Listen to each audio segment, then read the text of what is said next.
ജില്ലാ വികസന സമിതി യോഗത്തിൽ അവതരിപ്പിച്ച പദ്ധതി നിർവഹണ പുരോഗതി റിപ്പോർട്ടിലാണ് 10 പൈസ പോലും ചെലവഴിക്കാത്ത എംഎൽഎമാരുടെ പട്ടിക. മന്ത്രി A K Balan, V S Achuthanandan, V T Balram, Muhammad Muhsin തുടങ്ങി 9 എംഎൽഎമാർ ഇനിയും 1 രൂപ പോലും ചെലവഴിച്ചിട്ടില്ല.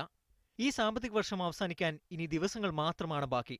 പട്ടാമ്പി എംഎൽഎ മുഹമ്മദ് മുഹ്സിനാകട്ടെ സ്വന്തം മണ്ഡലത്തിൽ ജില്ലാ വികസന സമിതി വഴിയുള്ള ഒരു പദ്ധതിക്ക് പോലും ഭരണാനുമതിയും വാങ്ങിയിട്ടില്ല. Alathur MLA K D Prasenan നിർമ്മാണ പ്രവർത്തനങ്ങൾക്കല്ലെങ്കിലും മറ്റിനങ്ങളിൽ 89.97% തുകയും ചെലവഴിച്ചു. മണ്ണാർക്കാട് എംഎൽഎ എം ഷംസുദ്ദീൻ 19.95% തുക ചെലവഴിച്ചു. ഈ മണ്ഡലത്തിൽ 20 പദ്ധതികൾക്ക് ഭരണാനുമതി ലഭിച്ചിട്ടുണ്ട്. പാലക്കാട് എംഎൽഎ ഷാഫി പറമ്പിൽ 12.42% തുക ചെലവഴിച്ചു. ഈ മണ്ഡലത്തിൽ 12 നിർമ്മാണ പ്രവൃത്തികൾ പൂർത്തിയായി വരുന്നുണ്ട്. LDF-കാരായ എംഎൽഎമാരിൽ പ്രസേനൻ മാത്രമാണ് തുക ചെലവഴിച്ചിട്ടുള്ളത്.